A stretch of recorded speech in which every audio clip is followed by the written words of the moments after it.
Why Broncos quarterback Bo Nix isn't acting like a rookie. And it's funny, we're talking about this today as the unofficial, I guess we should say, draft roster.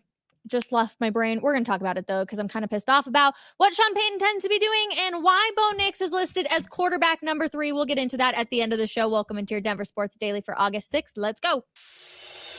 Taking you through your morning headlines, it's Denver Sports Daily with Rachel V. Hill.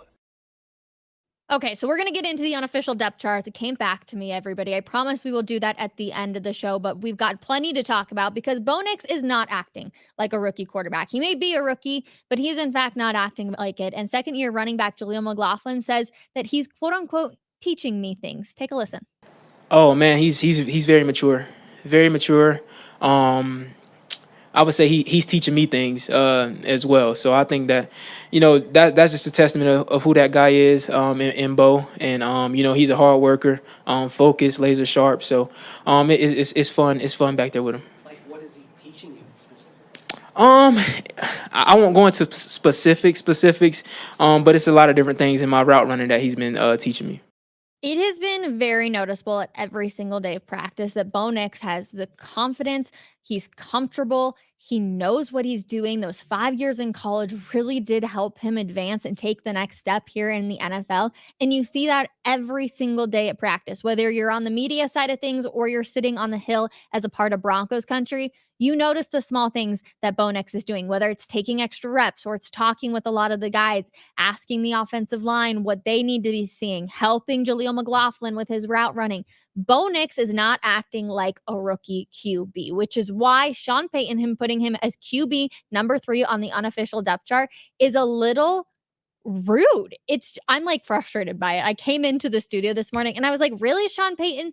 Like, yes, all of the rookies are listed as the very bottom of the depth chart, but it's not like that at all. He is definitely, if not QB number 1, he's QB number 2 right behind Jarrett Stidham. And then Zach Wilson is very obviously QB number 3. Now, I know Sean Payton's not going to give us anything, yada, yada, yada, but I just feel like it's very disrespectful in a sense. And that's my feelings. We can get into it at the end too. But I'm curious how you guys feel about it because, again, just a little disrespectful on my note. But if you are a fan of Bo Nix and you're excited about the future, then you should be very excited because he looks really solid out there at training camp every single day. Yeah, he has a few bad practices, but he's been able to bounce back and continue to look good. Cecil Lamey and I actually talked about Saturday's practice where Bo Nix took that step to advance, and we'll dive into a little bit of that. That's 12 p.m. today. Make sure you tune in on our YouTube, Facebook, and Twitter pages. All right, we'll move over because Jerry Jeudy, that name sounds very familiar. Well, former Denver Broncos wide receiver Jerry Jeudy wanted to trade out of town before last season. Now, he got his wish after yet another disappointing year with the Broncos, but it would have happened in the spring or the summer of 2023 if he had it his way. Jeudy made the revelation to Chris Tomanson of the Denver Gazette over the weekend, and Tomanson was at Browns training camp, where Jeudy now has a new team after getting dealt after 2 late-round draft picks in March. We all remember that, right? Well, he goes on to say, at the beginning of the season, I asked Sean for it. Jeudy told Tomanson, I asked Sean for a trade and he said no. Sean was like, we love you and we want you here. He was not going to trade me, basically. Then goes on to say, I'm the one that decided that. I made the decision to come to Cleveland and I'm excited with my decision. I actually came up to the Broncos and asked that I wanted a new atmosphere, a new change of scenery. I just wanted to go somewhere else and have a new feel and a new atmosphere. So Jerry Jeudy wanted himself to say, hey, see you by Broncos country at the beginning of last year. Now, obviously, he only had 2 touchdowns last year. Things didn't exactly go great for Jerry Jeudy, and a lot of people were talking about shipping him off at the trade deadline.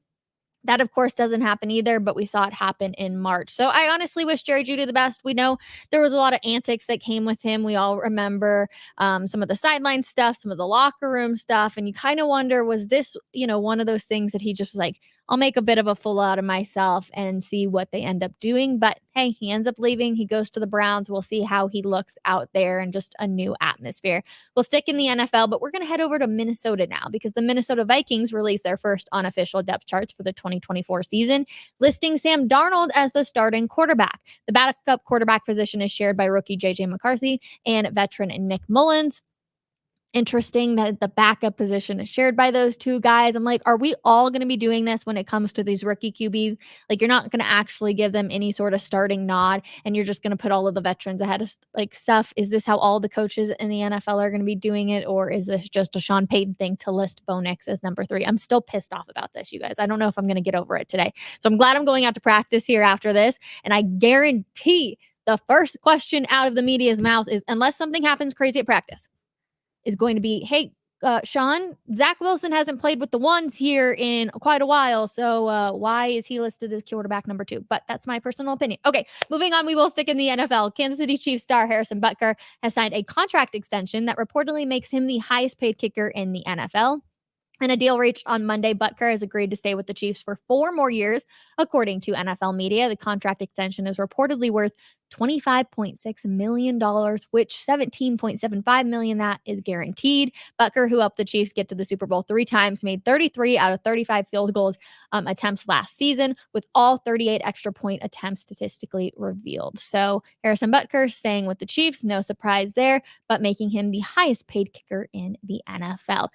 We will stick in the NFL for one more time, but this has to do with their week 1 opponent for the Denver Broncos. Geno Smith and the Seattle Seahawks. Well, the quarterback is back on the field. According to multiple reporters on the scene, Smith was on the field for the Seahawks Monday practice as he's been dealing with a knee and hip injury and missed several days of on-field work.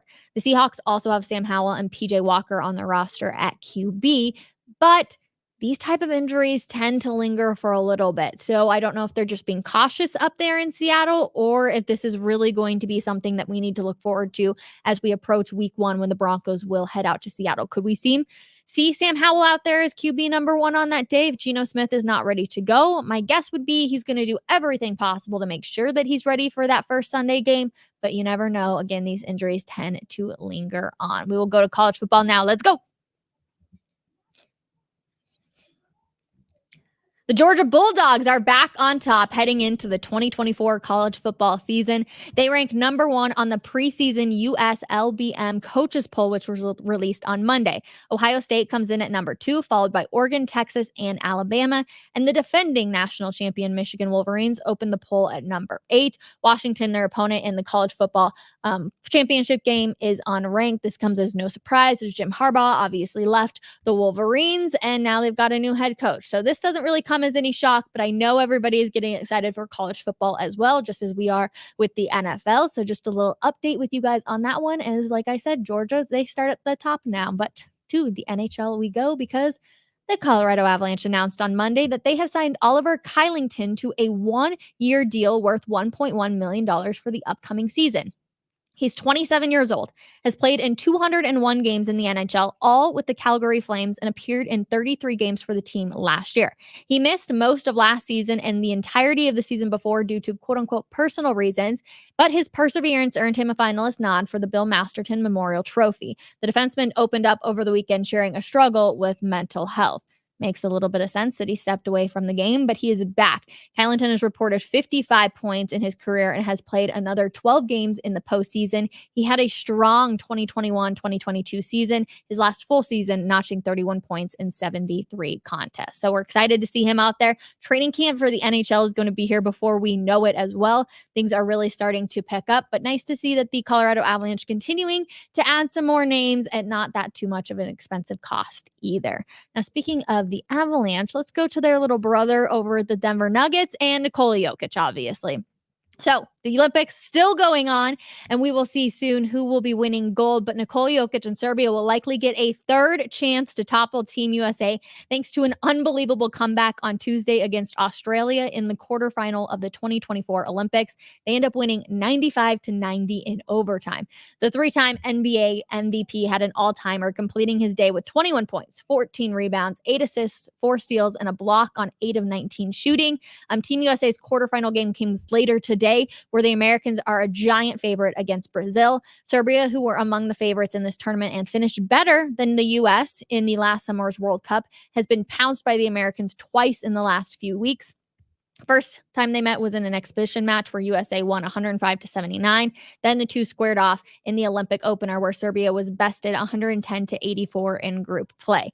Now, Serbia will play could play, I guess I should say. Let's not get too ahead of ourselves, even though they are the favorites against Brazil. Serbia should play against the USA on Thursday at 1 p.m. Denver time, which would, of course, be really good. Now for just another little bit of Olympics, because Simone Biles wrapped up her Paris Olympics on Monday with one last medal to add to her collection. She won the silver in individual floor exercise, narrowly losing out to Brazil's Rebecca Andrea. Biles also competed in the individual balance beam, but failed to medal after a rare slip and fall. Biles will leave Paris with 4 medals, 3 gold and 1 silver, and has 11 Olympic medals in her career, the most of any American gymnast. She's been so fun to watch. Such a joy to be able to have her represent the United States. And now our medal count look, because guess what, everybody? We are 1 under China in the gold. America, USA, 21 gold, China coming in at 22. But of course, the total medals is what really counts. The United States just absolutely running away with it with 79 of those total medals. So congratulations to all of those. Things are wrapping up quickly. I don't even know what day it's actually all supposed to end, but I know it's going to end very, very soon. So just trying to enjoy everything while we can, because of course the Olympics are so much fun every single time we get to watch them. Let's see. Good morning, Rachel. I can see your point, but maybe there's a method to the madness. Breathe, Rachel, breathe. I'm just annoyed by the fact that Sean Payton seems to be playing games. It's like these guys are out there fighting day in and day out. Don't you want to know where you actually end up being? And maybe they're having these talks in meetings and they all actually do know where they are ending up. But then you're just doing it to essentially piss off the media, which clearly has worked on this Tuesday, because I am very much annoyed. But I don't know. The method to the madness, I'm just ready for football to start, you guys. It's like I'm so over who's winning this day, which guy is looking better than which guy. I'm over all of that talk. I just want it to be like, we know who the roster is. Let's go see them out there and perform.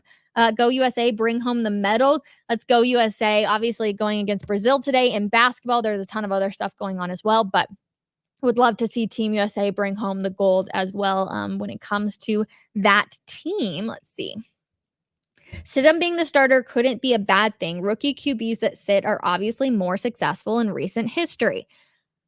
I kind of agree with this, but at the exact same time, it's not like Bo Nix is light years behind Jarrett Stidham. Like they're pretty much neck and neck. And honestly, Bo Nix might have even crept up a little bit more over Jarrett Stidham, because Stidham has been playing it so safe, and Bo Nix is, testing things out there at training camp. He's willing to be daring. He's willing to say, it's my job to gain, and Stidham's more looking at it as like, it's my job to lose.